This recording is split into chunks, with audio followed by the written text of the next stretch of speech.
ahang bante tisarana saha panchasilang dhammang yacami anukahang katva silang deta me bante tutiyampi ahang bante tisarana saha panchasilang dhammang yacami anukahang katva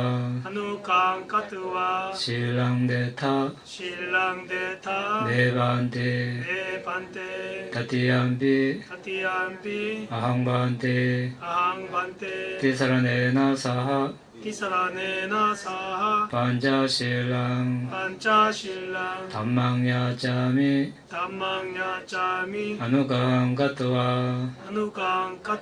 silang deta me bante yamang vadami tama deta namo tassa bhagavato arahato samma sambuddhassa namo tassa bhagavato arahato samma sambuddhassa namo tassa bhagavato arahato samma sambuddhassa namo tassa bhagavato arahato samma sambuddhassa buddham saranam gacchami dhammam saranam gacchami sangham saranam gacchami buddham saranam gacchami dhammam saranam gacchami sangham saranam gacchami tutiyampi buddham saranam gacchami tutiyampi dhammam saranam gacchami tutiyampi sangham saranam gacchami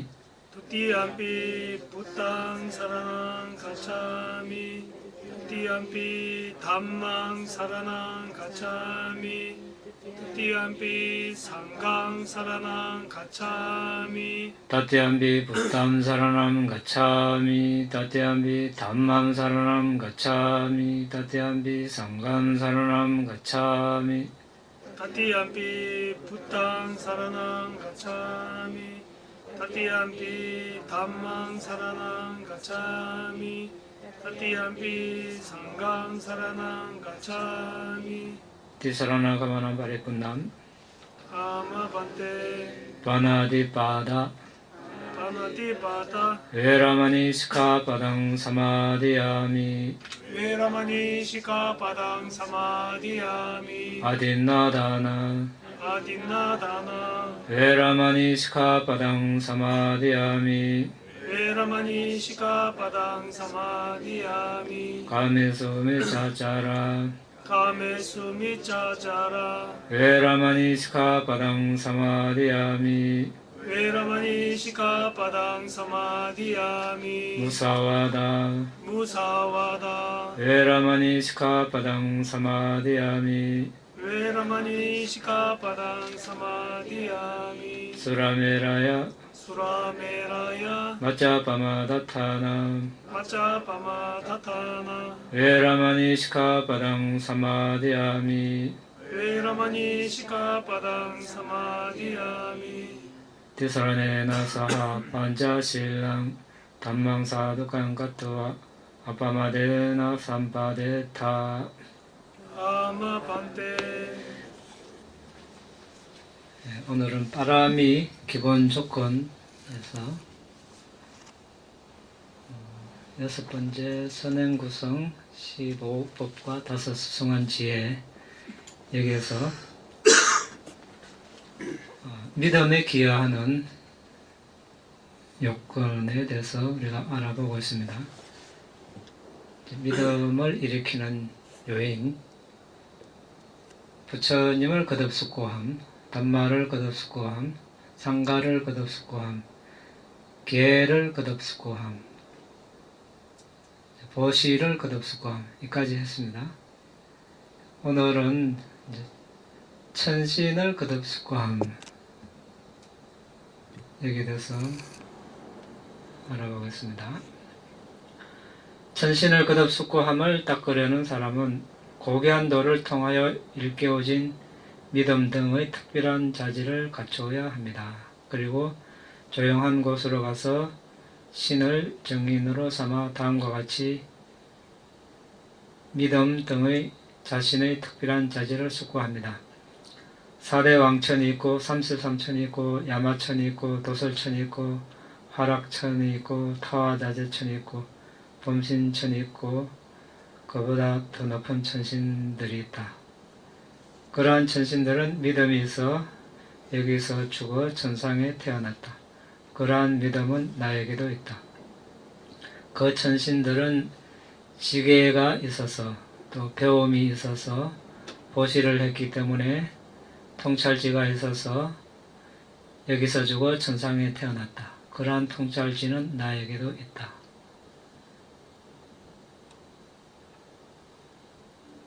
그러나 마하나마여 고귀한 제자가 그 자신과 천신들의 믿음, 지계, 배움, 보시, 통찰지를 숙고하는 경우 그의 마음은 탐욕 등에게 얽매이지 않는다고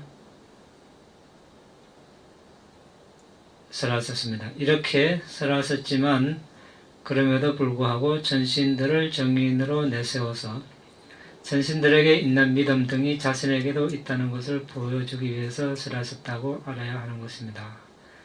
자, 아까 이제 고귀한 도를 깨달은 성인들만 이제 이렇게 할 수 있다고 했는데 일반 사람은 할 수 없는가? 그렇지는 않습니다.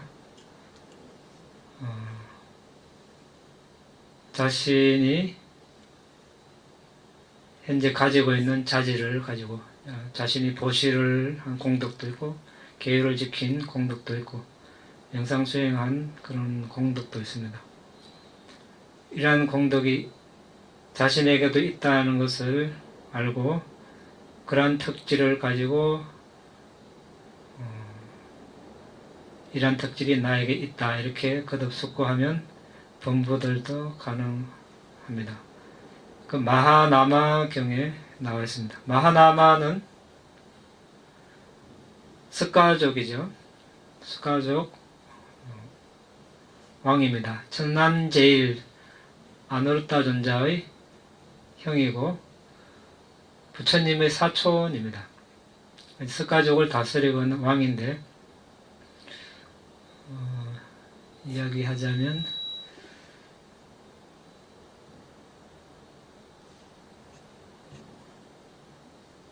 부처님을 아주 극진히 이제 모신 그런 이제 왕인데 그 당시 고살라의 파세나데 왕이 이제 있었습니다. 이 파세나데 왕도 이제 부처님과 좀 가까이 친하게 지내고 싶어서 부처님 이제 친족인 스가족에게 마하나마 왕에게 이제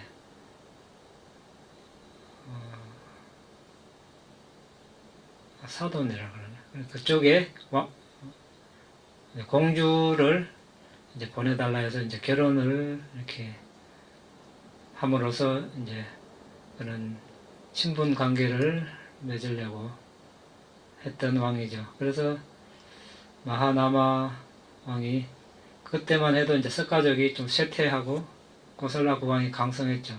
안 보내면 이제 또 화를 당할 것 같고. 그런 이제 보낸 사람이 마하나마 왕과 하녀 사이에 난 딸을 보냈습니다. 그래서 이제 파세나데 왕이 이제 결혼을 해서 아들을 낳았는데 이두따빠 왕자죠. 이제 이 왕자가 나면서 외가가 어딘가 외할아버지가 누군가 계속 물었는데 어머니가 안 가르쳐주고 한 10살쯤 되니까 이제 할 수 없이 가르쳐줬는데 만나러 가겠다. 그래 이제 만나러 갔죠. 스카족이 이제 워낙 그때 이제 자존심이 강해서 한여에서 난 왕자를 이렇게 대우를 안 해준 거죠. 그러니까 나이 어린 사람은 다 이제 절을 해야 되니까 보내버리고, 나이 많은 사람은 이제 절을 안 해도 되니까 그냥 있고, 이제 위도다바 왕은 이제 가서 다 이제 인사를 하고, 자기한테 인사하는 사람은 아무도 없는 겁니다. 이상하게 여겼지만 그래도 이제 할아버지를 뵙고 돌아오는데, 물건을 하나 잊어버려 가지고 사람을 보내서 가져오게 하는데, 그 사람이 와보니까 어떤 하인이 의자를 우유로 닦고 있었습니다. 왜 그렇게 하는가 물어보니까, 한여에게 난 자식이 앉았기 때문에 닦는다. 이 말이 이두다바 왕자에게 들어가서 이제 이두다바 왕이 아주 원한을 품었죠. 내가 나중에 피로서 닦아주겠다, 이렇게. 그래가지고 나중에 왕이 돼가지고 군대를 일으켜서 스카족을 쳐들어갑니다. 가는데 햇빛 쨍쨍한데 그늘도 별로 없는데 부처님이 앉아서 쉬고 있었습니다. 위도다바 왕이 저기 그늘 좋은 데도 많은데 하필이면 여기 계십니까? 이러니까, 그래도 친족 그늘만한 곳이 없다, 이렇게 하면서 계시니까, 부처님이 계시는데 군대를 끌고 갈 수 없죠. 그래서 다시 군대를 돌려서 돌아옵니다. 세월이 흘러서 또 쳐들어갑니다. 부처님이 아시고 또 기다리고 있었습니다. 이제 부처님의 의도를 알고 다시 돌려서, 군대를 돌려서 돌아옵니다. 세 번째 또 쳐들어갑니다. 이때는 부처님도 어쩔 수 없습니다. 업이 무르익으니까 막지를 못했습니다. 이도다바 왕에게 두 번의 기회가 주어졌습니다. 업의 법칙이라서, 업이 무르익어서 어떤 일이 벌어질 상황이었지만 부처님이 계신 상황에서 일깨워주기 위해서 두 번의 기회를 줬는데, 자신을 통제하지 못해서 이제 결국 다시 세 번째 쳐들어간 것입니다. 이때는 부처님이 가 계셔도 어쩔 수 없다는 것을 아시고 부처님이 안 가셨죠. 그래서 이제 스카족을 쳐들어가서 마하나마 왕과 그 주위에 있는 왕자와 공주 제외하고는 모조리 다 죽여버립니다. 몰살됐죠. 스카족이 몰살되어 버렸습니다.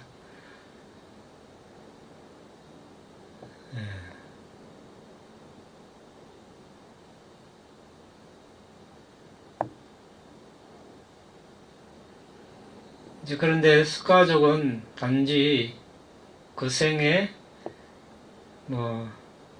이두다바 왕에게 그렇게 대접을 좀 소홀히 한 것 뿐인데 그렇게 당했는가, 이제 그렇게 질문을 부처님께 하니까, 전생에 스카족이 어촌에 살았는데 물고기를 잡으려고 강에 독을 풀어서 물고기를 몰살시켜서 부처님 당시에 스카족이 몰살당했다고 이제 인과의 법칙을 설명하셨습니다. 과거에 이제 그런 업이 없는 사람이 없겠죠.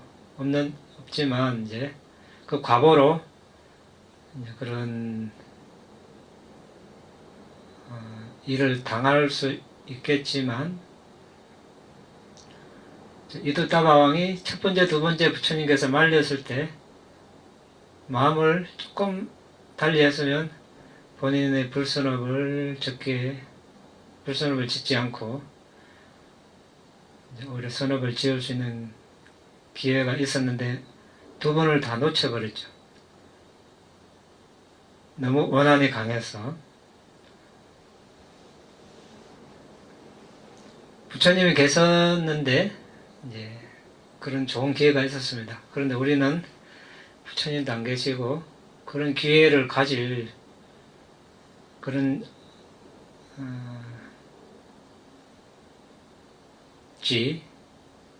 가질 가능성이 별로 없죠.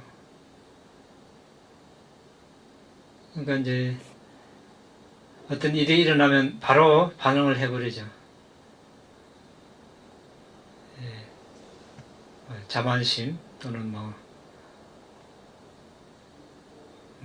오만함, 거만함 이런 번뇌 때문에 안 해도 될 걸 해버린다는 겁니다. 해버리고 나면 남는 거는 불순한 과보밖에 없는데 이제 안 할 수도 있는 걸 한다는 겁니다. 그러니까 같은 업을 지어도 그걸 다 받는가?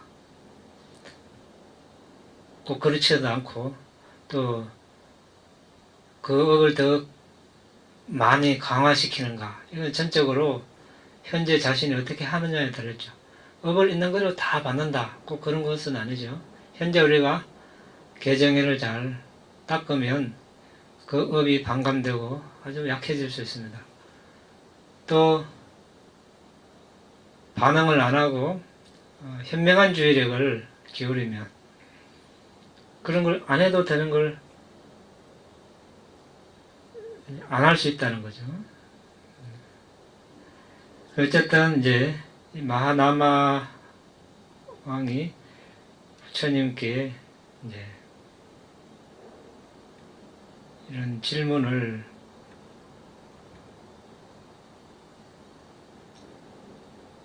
하셨을 때 믿음, 지계, 배움, 보시, 통찰지가 있는 사람은 탐욕, 성냄, 어리석음 등에 얽매지 않는다고 설하셨습니다.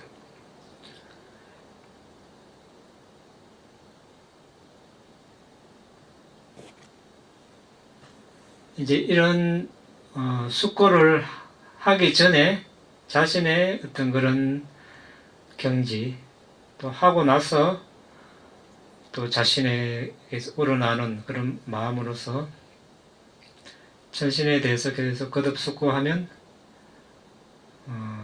장애를 누르면서 선정의 요소가 한심찰래에 일어납니다. 하지만 믿음 등의 심오한 특별한 자질 때문에 오는 여러가지 특별한 자질을 숙고함으로써 근접삼매에만 이르고 본삼매에는 이르지 못합니다. 이제 앞에 우리가 붓다, 담마, 상가, 계, 보시, 지계, 천신 이 여섯 거듭 숙고하면 고귀한 제자, 그러니까 성인에 의해서만 성취할 수 있다고 했는데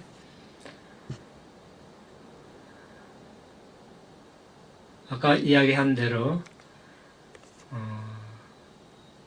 성인이 되지 않은 사람도 자신이 현재 가지고 있는 붓다, 담마, 상가, 계, 보시, 천신에 대한 그런 자질을 가지고 거듭 숙고함으로써 그런 근접삼매에 도달할 수 있다고 되어 있습니다.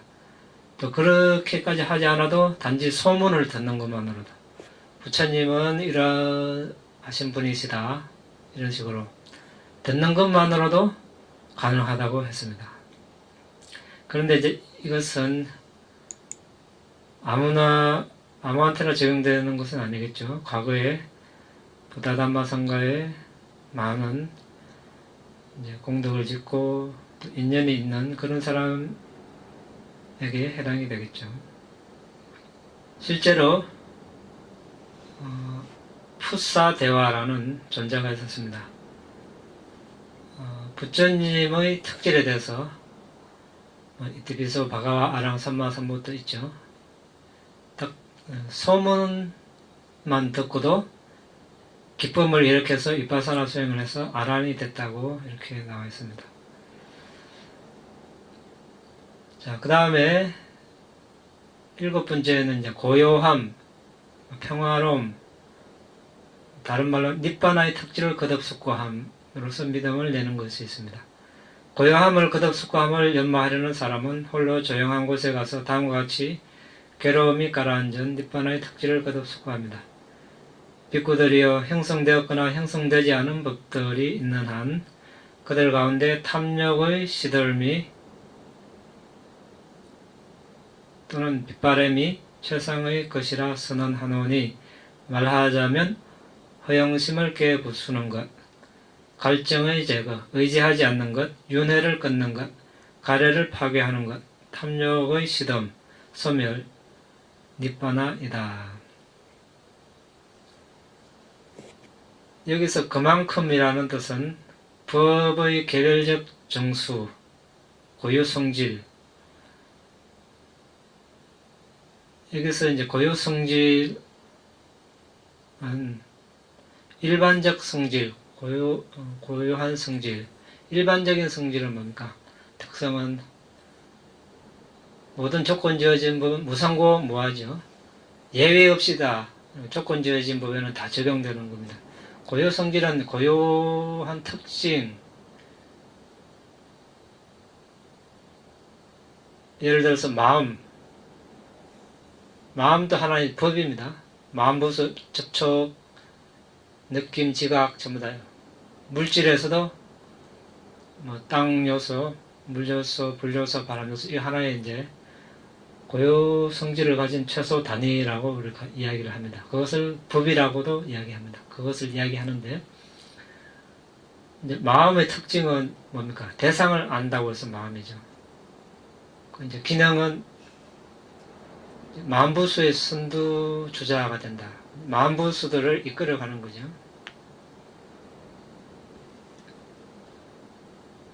나타남은 이제 계속 이어짐으로 나타납니다. 끊기지 않죠.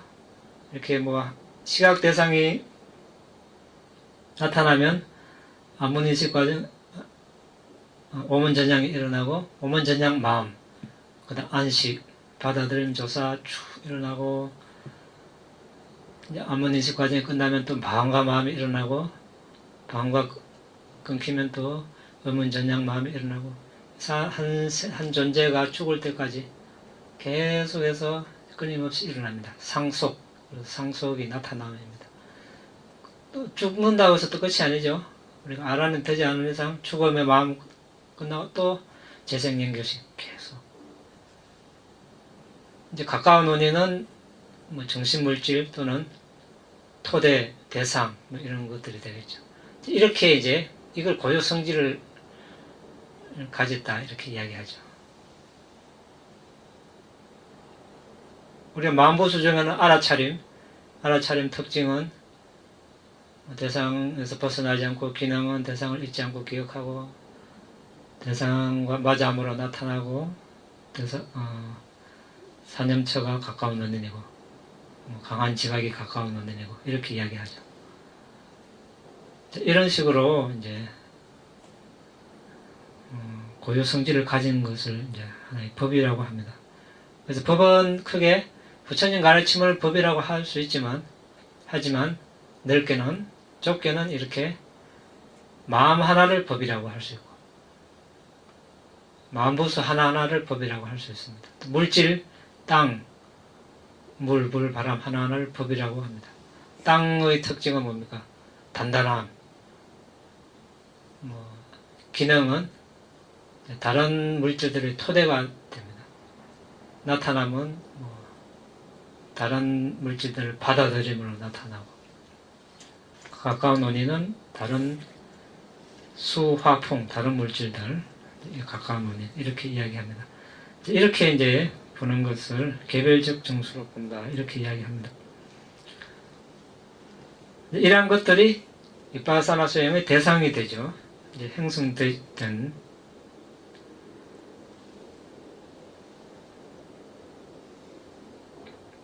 이러한 것들 중에 이제 탐욕의 시들미 최상이라고 선언하셨습니다.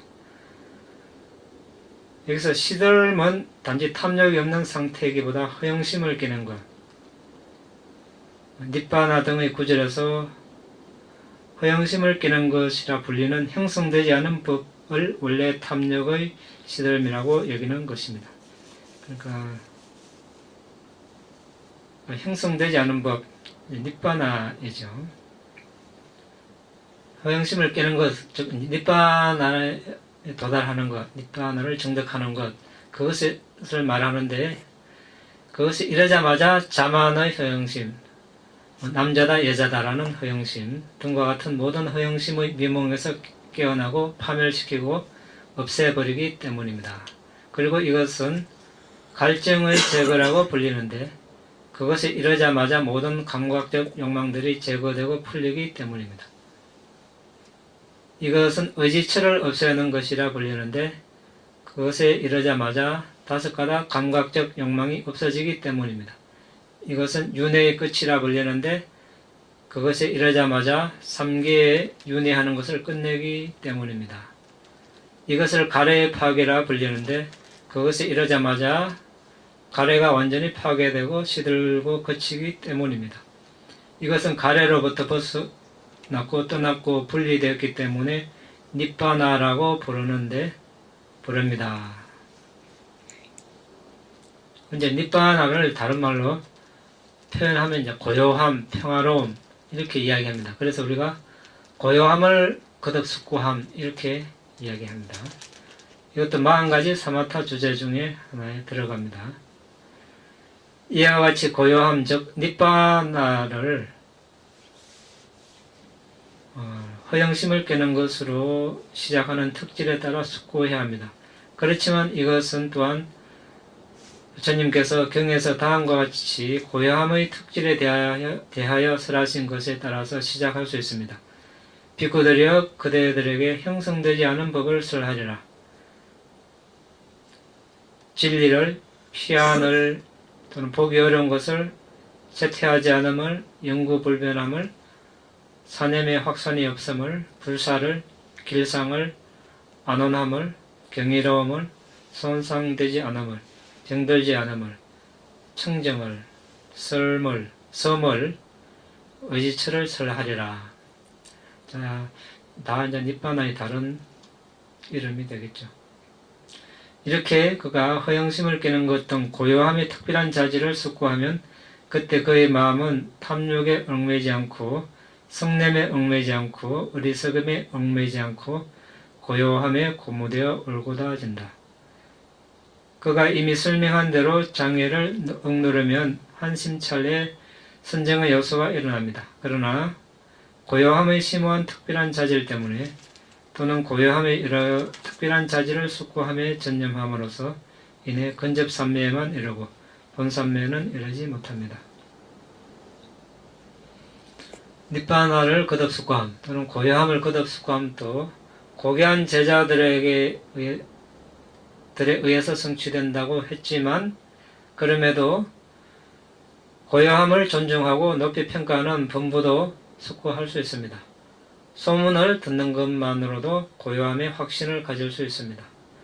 고요함을 거듭 숙고하는 비구는 지복 속에 잠들고 깨어나고 감각기능은 고요하고 마음은 고요하고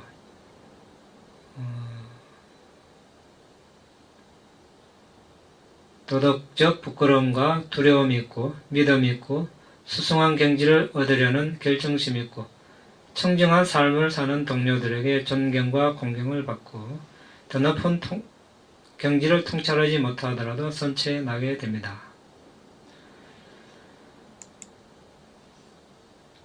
자, 천신에 대한 믿음, 고요함을 거듭 숙고함에 의한 믿음 알아봤고 나머지 이제 믿음 없는 사람과 교제하지 않음으로써 믿음을 불러일으킵니다.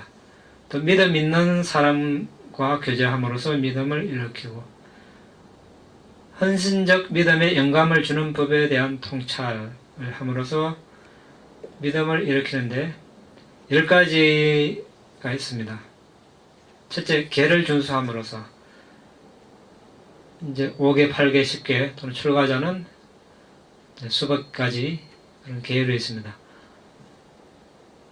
부처님께서 계를 설하실 때는 사소한 잘못에서도 위험을 보고 계를 지켜야 된다. 이렇게 설하셨습니다.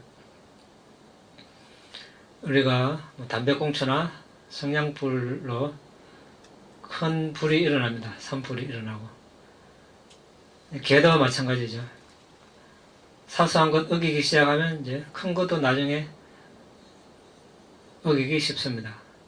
사소한 것도 조심조심 거기서 위험을 보면 큰 것은 이제 저절로 지켜지겠죠. 아까 유도따바 왕자도 평소에 그렇게 했으면 그렇게까지 마음을 내지 않았겠죠. 사소한 것도 하지 않는데 그렇게 크게 불성을 짓지 않을 것입니다. 평소에 마음을 길들이지 않았다는 거죠. 우리도 마음을 길들이지 않으면 언제든지 그런 일을 저지를 가능성이 있습니다. 하지 말아야 되는데 알면서도 하고 모르면서도 하고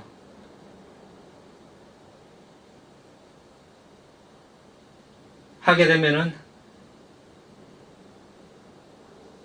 산 전체를, 마을 전체를 다 태워버립니다. 한 사람이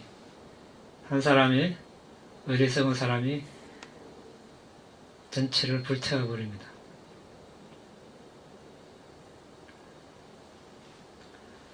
그래서 사소한 잘못에서도 위험을 부는 것. 그 다음에 많이 배움. 시작도 훌륭하고 중간도 훌륭하고 끝도 훌륭한.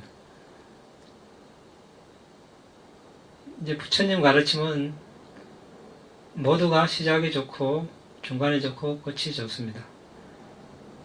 이것을 이야기하기 나름이죠. 시작을 개라 해도 되고 중간을 정이라 하고 끝을 해라 하고 이런 식으로 어쨌든 경전과 주석서 이렇게 많이 공부하는 것, 많이 배움. 그래야 우리가 불선법이 뭔지, 선법이 뭔지 알고 비난받는 것이 뭔지, 비난받지 않는 법이 뭔지 알고 해야 할 일, 하지 말아야 할 일 알게 됩니다. 그래서 불선법은 점점 적게 하고 선법은 더 많이 지을 수 있습니다. 그 다음에 이제 세 번째 옷, 음식, 거주처, 약품으로 만족하는 것. 지금 뭡니까? 뭐 합니까? 믿음을 내게 하는 헌시적 믿음에 영감을 주는 법에 대해서 이야기합니다. 그 10가지 중에 첫째가 계를 준수하는 것, 두 번째 많이 배움, 세 번째가 가사, 다른 말로 옷, 음식, 거주처, 약품으로 만족하는 것. 이거 말씀은 됩니까?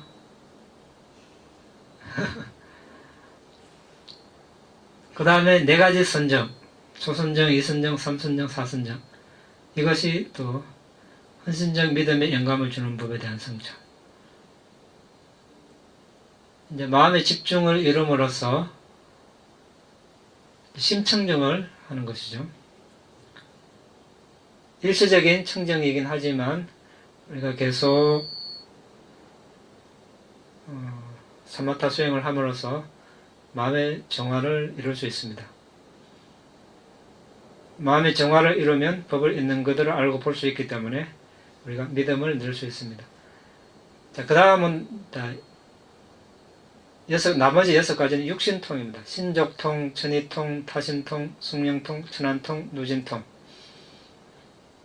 자, 그 다음에 마지막으로 모든 자세에서 믿음을 내도록 마음을 기울임.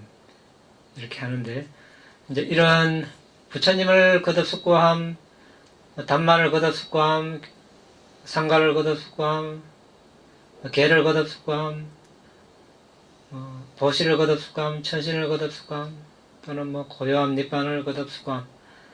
자, 하는데, 여기 지금 어떻게 해놨습니까? 모든 자세에서 경전에 걷고 서고 앉고 눕고 주석서가 아닙니다. 경전에 그래 되어 있습니다. 사마타를 할 때는 걸을 때, 앉을 때, 눕고 서고 모든 자세에서 계속해서 부처님을 거듭 숙고하고 그것이 지금 사마타 주제라면 이렇게 하라고 되어 있습니다. 그러면 믿음이 없던 믿음이 생기고 있던 믿음이 점점 강해지겠죠.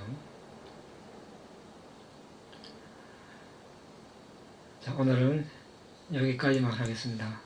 믿음에 대해서, 믿음을 일으키는 요인에 대해서 알아봤습니다. 다음에는 알아차림 구성요소 그거 할 차례입니다.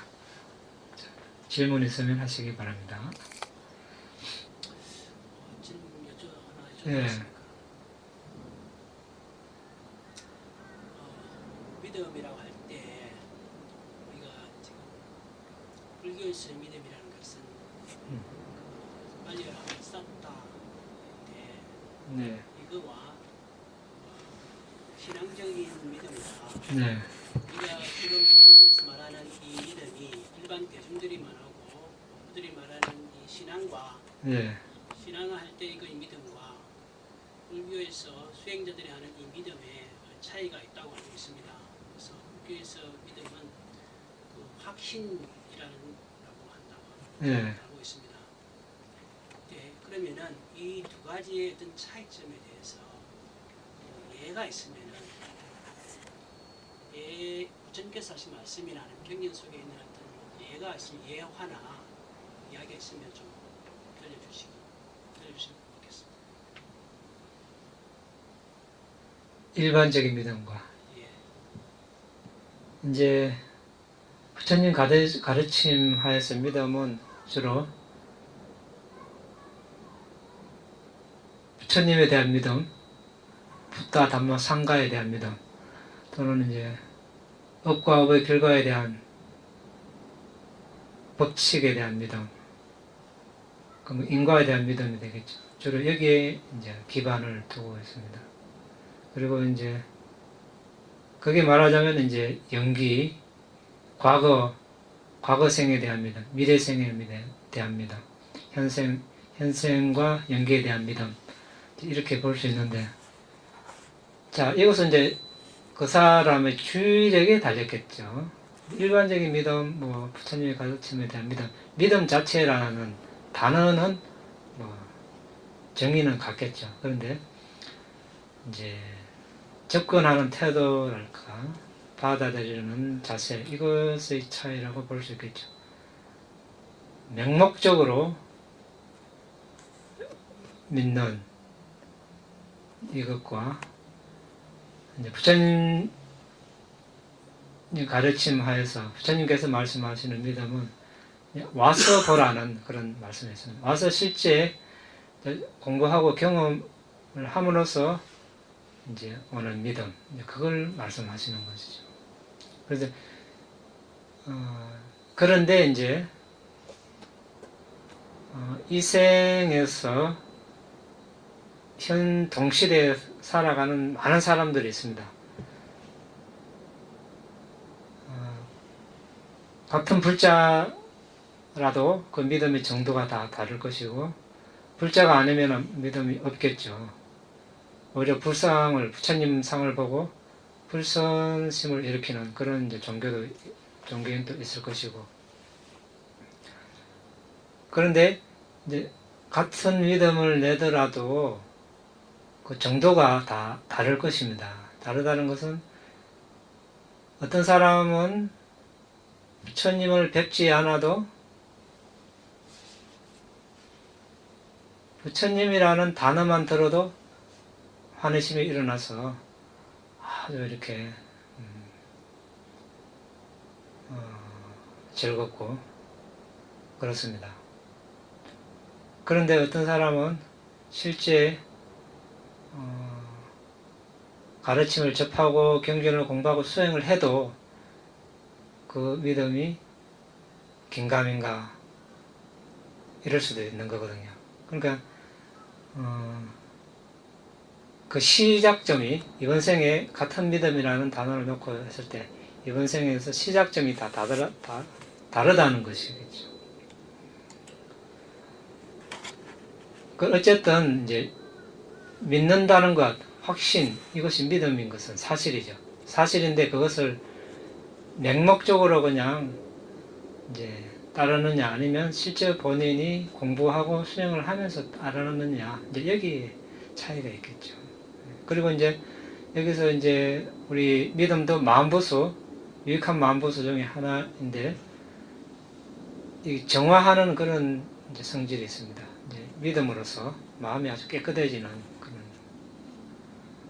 이제 그 가까운 원인이 이제 부타다마상가 아까 말한 대로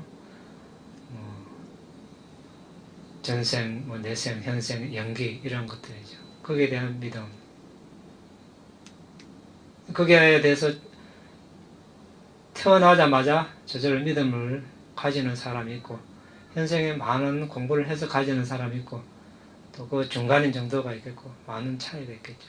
그런데 이제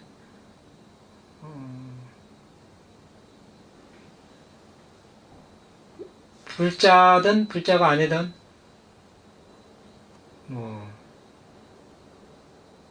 저 산에 커다란 바위가 있는데 가서 믿음을 가지고 빌면 소원 성취를 한다.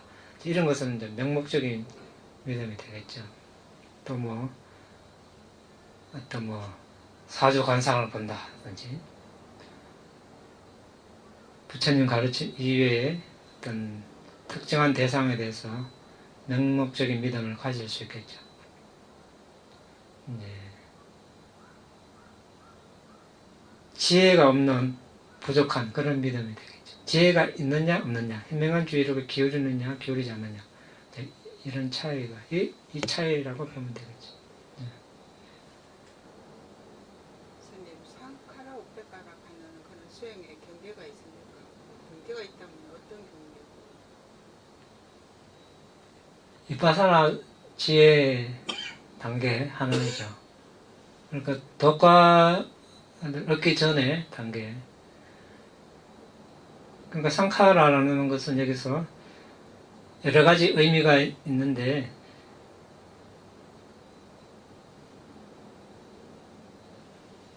예를 들어서 연기의 두 번째 이제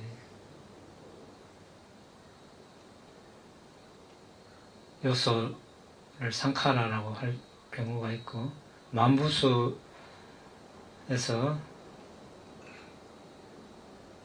느낌, 지각을 뺀 나머지를 이제 상카라라고 하는 경우가 있고 통틀어 가지고 모든 조건 지어진 법, 재행무상할 때 이 행을 상카라라고 합니다. 이때 모두 제자에서 행, 모든 조건 지어진 법, 모든 조건 지어진 법에 대해서 이제 초연한 거죠. 이제 어떤 평정심을 유지하는 마음, 그걸 상카라에 대한 이제 평정의 지혜라고 하는데 우리가 그 비파사나를 하기 위해서는 이제 재료가 필요하죠. 정신물질, 공급적 정신물질을 다 식별하고 또 그것의 원인, 여기서 원인은 현생의 정신물질의 결과를 봤을 때 전생의 정신물질이 원인입니다. 미래생의 입장에 보면 현생이 원인이고 미래생은 결과의 정신물질이 되겠죠. 그러니까 현생은 원인도 되고 결과도 될 수 있습니다. 어쨌든 원인이든 결과든 다 이제 조건 지어진 법의 상카라에 들어갑니다. 이런 정신물질을 가지고 무상고 무아로 보면 이제 vipassana 첫 번째 단계가 아까 이야기한 대로 정신물질을 식별하고 정의하는 지혜입니다. 1번이. 2번이 조건을 파악하는 지혜. 이것이 아까 연기 식별하는 거. 원인. 그것이 2번입니다. 3번이 이제 실제 vipassana 수행은 사실 3번부터입니다. 분명한 이해의 지혜. 삼마사나냐는. 이때부터 이제 무상고 무아를 적용해서 수행하기 때문에 실제 vipassana는 vipassana 3번부터 해당이 됩니다. 이제 그 다음에 이제 일어남과 사라짐 지혜. 그 정신물질이 일어나고 사라지는 것을 이제 일어남 따로 사라짐 따로 또 일어남 사라짐 같이 이렇게 보는 단계. 나중에는 이제 사라짐만 보면서 하는 단계가 있는데 그것을 무너짐의 단계라고 합니다. 그 다음에 그걸 넘어서 무너짐을 계속 보다 보면 이제 두려움, 공포심이 일어납니다. 비파사나 단계. 그 다음에 이게 정말 위험하구나. 이런 지혜가 일어나고 그 다음에 참 정신물질을 가진 것이 역겹다는 역겨움의 지혜가 일어나고 그 다음에 역겨우니까 이제 해탈을 염원하는 지혜가 일어납니다. 이제 감옥 같다는 이제 해탈하고 싶다. 벗어나고 싶다. 그 다음에 이제 숙고의 지혜. 앞에 수행했던 것을 이제 되돌아보는 그런 지혜입니다. 그 다음에 이제 상카라에 대한 평정의 지혜가 이제 앞에 지혜들이 무르익으니까 이제 보세요. 이렇게 무너지고 공포스럽고 위험하고 역겹고 해탈을 염원하고 이제 하나 붙들 것이 없다. 잡을 것이 없다. 이제 그러니까 이제 놓고 싶다는 거죠. 그래서 이제 이 상카에 대한 평정의 지혜가 일어나는데 이것이 일어날 때는 이 무너짐의 단계부터는 아주 짧은 시간에 일어납니다. 그러니까 한 좌선 시간에 이게 다 일어나요. 시간이 오래 걸리는 것이 아니라. 그러니까 이제 지혜가 무르익어서 이제 쭉 이렇게 상카라의 평정 지혜까지는 빠르게 일어납니다. 그런데 이제 그 다음에 뭐죠? 수순지혜. 수순지혜부터는 이제 조건 지어진 법이 대상이 아니고 이제 도가에 바로 수순하는 거니까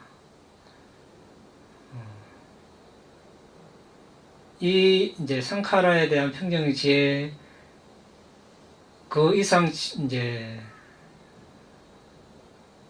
얻으려면은 이제 빠라미가 많이 이제 성숙해야 되고 이제 여기서 이제 갈림길이죠. 더 뭐 빠라미를 쌓으려고 원을 세웠으면 여기서 이제 멈추고 빠라미를 더 독가를 가나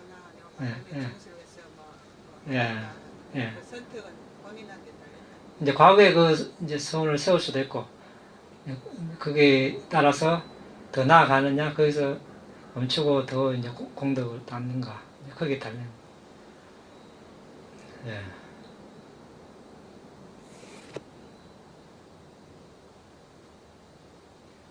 이거는 엉뚱한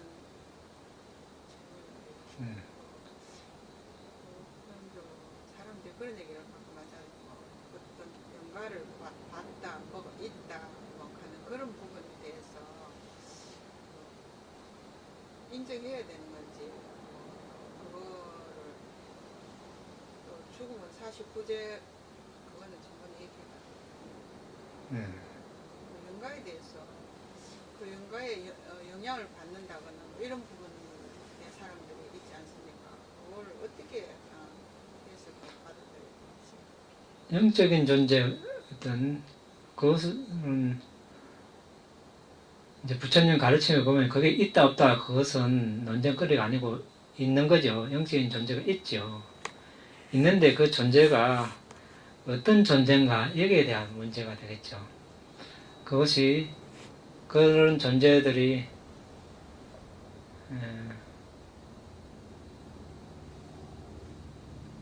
이제 사망해서 일시적으로 중간 상태로 있는 존재인가 아니면 하나의 그런 존재로 태어났는가. 그러니까 대부분 이제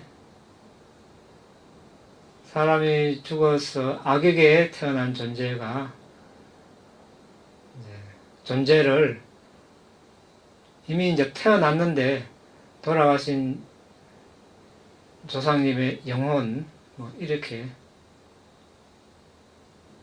귀신 뭐 이렇게 이제 오해를 하고 있는 거죠. 이미 악에게라는 존재계에 태어난 것이죠. 그리고 이제 뭐 목신이든 지신이든 정령들이 많이 있죠. 있는 건 사실이죠. 이제 그 악에게의 삶이 길 수도 있고 짧을 수도 있죠. 잠시 동안 악에게로 났다가 하루가 됐든 일주일이 됐든 다시 인간으로 날 수도 있고 그런 거거든요. 다시 뭐 천신으로 날 수도 있고. 그게 이제 그것을 이제 안에 뭐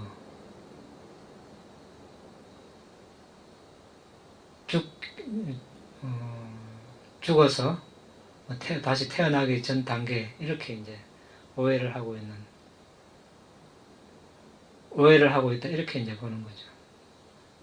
그럼 그런 중공신, 악에게, 목신, 점령신 이게 사람한테 직접적으로 영향도 줄 수가 있습니까? 영향을 줄 수 있습니다. 네.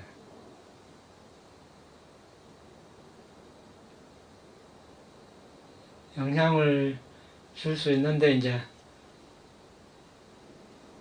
사람에 따라서 사람이 너무 허약하고 정신력이 약하고 하면 영향을 받아요.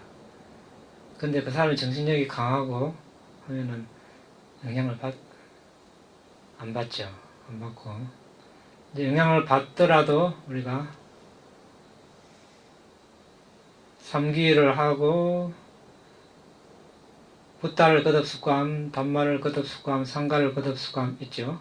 이띠비소바가 아랑삼마삼부터 계속 독성을 하면은 이제 그 영향에서 벗어날 수 있습니다. 부지런히 해야 되겠죠. 근데 대체로 이렇게 가르쳐줘도 그런 사람들은 이걸 할 정도의 집중력도 상실해 버렸기 때문에 하라 해도 못 합니다. 옆에서 누가 같이 해서 따라 하거나 이렇게 해야지 혼자 하라면 못 하더라고. 그러면은 그 점령신하고 악계 신들이 들어왔는 그 영향도 또 다를 수도 있겠네요. 그렇다면 우리가 보편적으로 점령신에 하는 건 그러면 무속인들로 봐야 되는 거예요.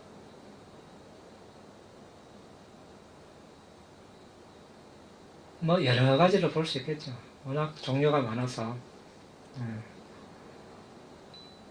저급 신이라고 보면 돼요.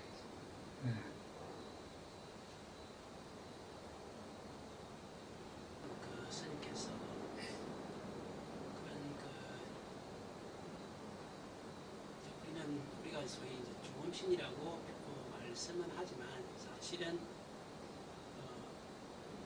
죽음의 마지막 순간에 자기 업과 업의 보상과 태어날 곳에 어떤 장소 그 표상에 따라서 재생 연결에 대해서 새로 태어난 거 아닙니다. 다른 세상에 예. 아기교에 태어난 거죠. 그러면은 이 아기교에 태어나서 이 존재는 자기가 지은 업에 따라서 생긴 것이고 거기에서 벗어나려면은 그 업이 다 해야 되지 부처님이나 다른 누구의 그 선지식이라는 누구의 어떤 그 도움을 받아서 없어지지 않는다고 저는 알고 있는데 만약에 도움을 받아서 된다면은 그건 업과 업의 결과에 대한 그 법칙에서 벗어나는 거 아닐까요? 그렇죠. 그 업이 다 해야 거기서 나는 거죠. 예. 그래서 그 업을 누구도 대신해 줄 수 없죠. 이제 업을 받는데 이제 아까 말씀드린 것과 같이 그대로 다 받는다. 이것은 다른 문제라는 거죠. 그 이제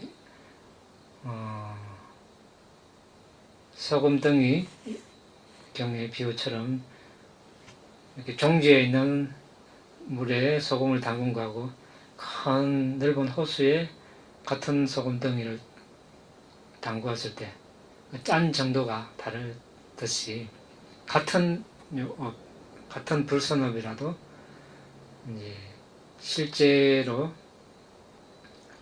과보를 받는 것은 호수에 있을 때 담갔을 때와 동기에 담갔을 때 이 차이라는 것이, 이것은 엄청나게 짜게 혹독하게 그 과보를 받는 거고, 같은 크기인데 호수에서는 거의 짠맛을 못 느낄 수 있겠죠. 호수가 크다면. 이것은 이제 그 사람이 계를 잘 지키고 선정을 닦고 지혜 수행을 하면은 마치 호수에서 그 과보를 받는 거와 같은 거고, 개정해를 닦지 않으면 이런 종지에서 그 소금덩이를 소금 맛을 보는 것 같다, 이렇게 표현을 하시거든요. 그래서 이제 그 과보는 받되 이제 받는 양상은 달라지는 거죠.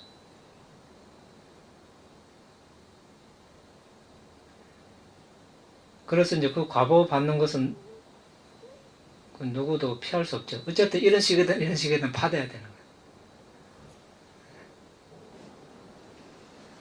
됐습니까? 마칠까요?